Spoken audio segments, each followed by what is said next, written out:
बिस्मिल्लाहिर्रहमानिर्रहीम। अरशद लोधी काम दियां गल्लां नाल हाज़िर खिदमत है। की हाल जे? ठीक ठाक हो? खरीयत नालो? अल्लाह ताला तुहानू खुश रखे, शाद रवो, आबाद रवो।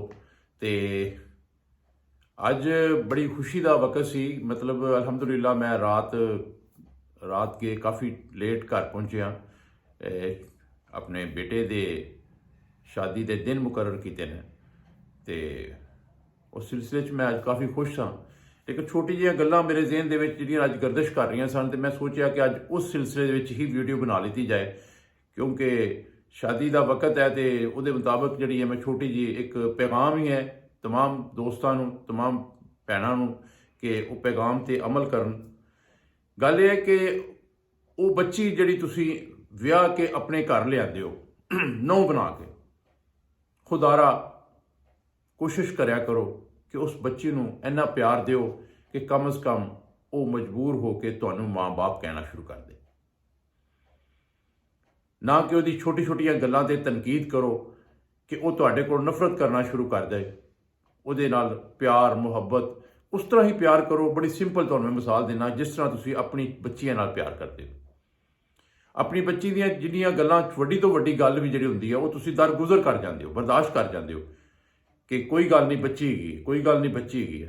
तो जो किसी की बच्ची वो भी तो छोटी मासूम फुल होंदा है, उन्होंने तुसी लैके आते हो तो तुहाडा रवैया जिहड़ा हुंदा है वो कुछ होर हुंदा है, तुहाडियां डिमांडां जिहड़ियां हुंदियां ने वो कुछ होर हुंदियां ने।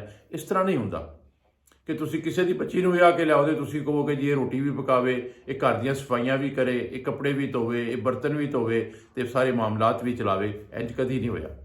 अगर तुहाडी बच्ची वो तुसी उहदे वास्ते ये सोचते हो कि यार मेरी बच्ची जिथे जाए उन्होंने कोई मतलब पुछन गिछन वाला ना होवे, उन्होंने कोई मतलब प्यार मुहब्बत करने वाला होवे, उन्होंने कोई मतलब घर की शहजादी बना के रखे, तो यार जी तुसी लैके आते हो वो भी तो एक माँ बाप की शहजादी होंगी है। ठीक है ना। तो मिसाल तुहानू मैं दियाँ कि बूटा जिहड़ा हुंदा ना, दरख्त छोटा मोटा छोटा जिहा पौधा भी पुट के एक जगह तो दूसरी जगह पर लाइए तो पहले वो कमला जाता है। कुछ दिन उन्होंने तुसी पानी शानी देंदे हो, खाद वगैरह देंदे हो, तो उन्होंने एहसास होंदा है कि यार मैं ठीक जगह पर आ गया, तो वह फिर हरा भरा हो जाता है।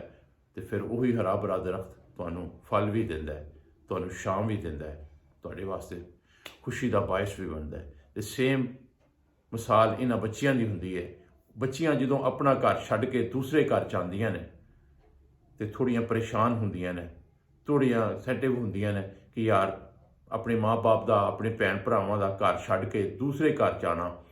तो वो सेम वो पौधे वाली गल ही होंदी है कि पहले वो परेशान होंदियां ने, तो जे उन्हें तुसी उन्हां नाल प्यार मुहब्बत करो, चाहत करो, उन्होंने अपनी धी बना के रखो, तो अलहमदुलिल्लाह वही बच्चियां उन्होंने चेहरे खुशी नाल खिल जाते हैं।